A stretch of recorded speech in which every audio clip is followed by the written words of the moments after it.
스테로이드 연고는 실제로 처방할 때 얼굴에 쓰는 거랑 목부터 쓰는 게 달라요, 농도가. 그래서 성인한테 얼굴에 쓸 수 있는 거는 소아도 쓸 수 있다 말씀드리고요. 대체제로 쓰는 게 이제 타크로리무스라고 스테로이드의 부작용이 없는 것들인데 아이들은 쓸 수 있다는 거죠. 아이들도 충분히 사용 가능합니다.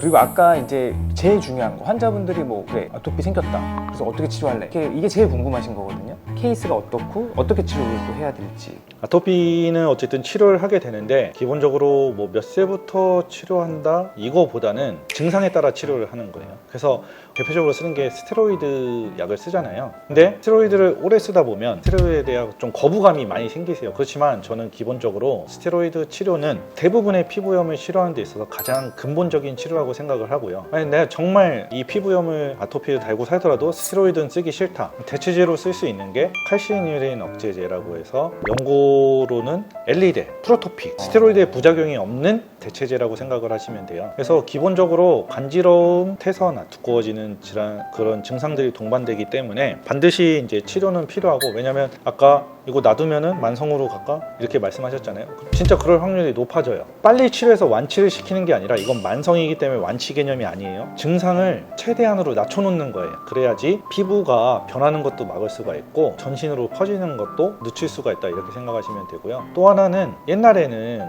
스테로이드나 면역 억제제 써가지고 치료가 잘 안 되는 케이스도 있거든요. 중증의 아토피들은 6개월 이상 치료했는데도 호전이 없고, 그다음에 성인일 경우에는 생물학제제라 그래가지고 운이 좋으면 한 번 맞고도 증상의 90% 이상이 주어질 수 있는 치료제예요.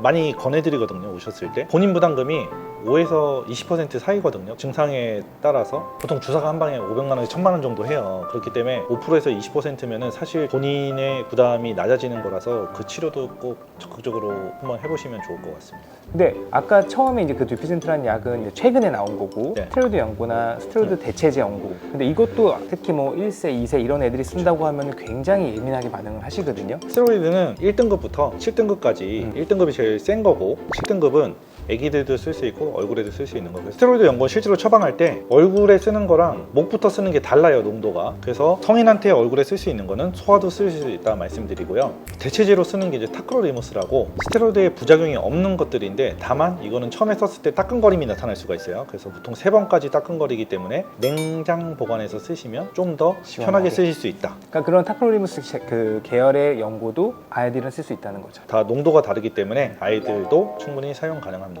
많은 사람들이 이거 내가 꼭 써야 되냐 이런 질문을 많이 하시는데, 저는 이렇게 생각해요. 큰 불을 막기 위해선 작은 불을 막아야 된다. 스테로이드 분명히 잘 쓰면은 정말 좋은 치료제지만 보용 남용 또는 장기간 사용했을 때는 분명히 부작용이 나타나는 것도 맞아요. 그렇지만 초기 증상에는 써야 되는 게 맞고, 이게 장기로 넘어가면 말씀하신 대체제, 뭐 타크로리무스나 다른 치료를 통해서 좀 더 도움을 받을 수 있다, 이렇게 생각하시면 좋겠어요. 우리가 약국에서도 흔히 살 수 있는 비판땡은 스테로이드가 안 들어있는 걸로 알고 있는데, 약국에서 처방 없이 살 수 있는 연고들이 스테로이드가 어느 정도 들어있거든요. 근데 실제로 그 비판땡 이런 애들은 효과가 어느 정도 있는 건가요? 이렇게 생각하시면 될 것 같아요. 보습제와 처방받는 스테로이드 사이에 있는 제품이다. 그래서 쉽게 구해서 사용할 수 있는 피부염 연고라고 생각하시면 될 것 같아요. 펜타놀 제품이 이제 피부 재생이나 수분 손실을 줄이는 데 굉장히 도움이 되거든요. 그래서 저는 사실 그거 많이 추천드려요. 아토피에 가장 큰 약점이 뭐냐면은 정상 피부 두께보다 피부 두께가 얇아져 있는 거예요. 우리 피부는 아시겠지만 우리 피부의 주 목적은 우리 몸을 외부 자극으로부터 보호하는 거거든요. 그다음에 또 하나는 배출하는 거, 그러니까 땀이나 기름을 배출하는 거, 이 두 가지 기능밖에 없는 거예요. 흡수는 사실 기능이 거의 없어요. 그렇기 때문에 화장품을 정말 많이 발라야 그 중에 몇 %가 피부 속에 들어가서 효과를 내는 거지, 주 기능은 보호와 배출이기 때문에 보습제 같은 거는 많이 발라주시는 게 좋다라고 저는 생각을 해요.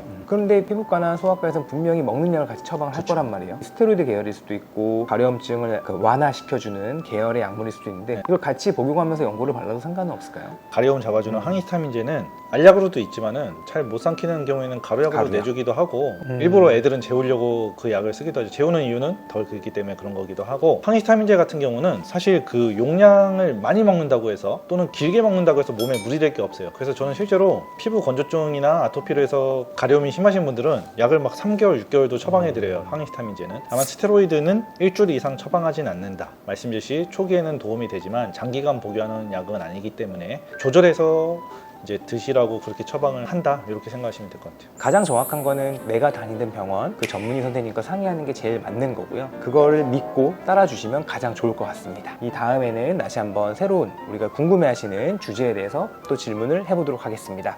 감사합니다.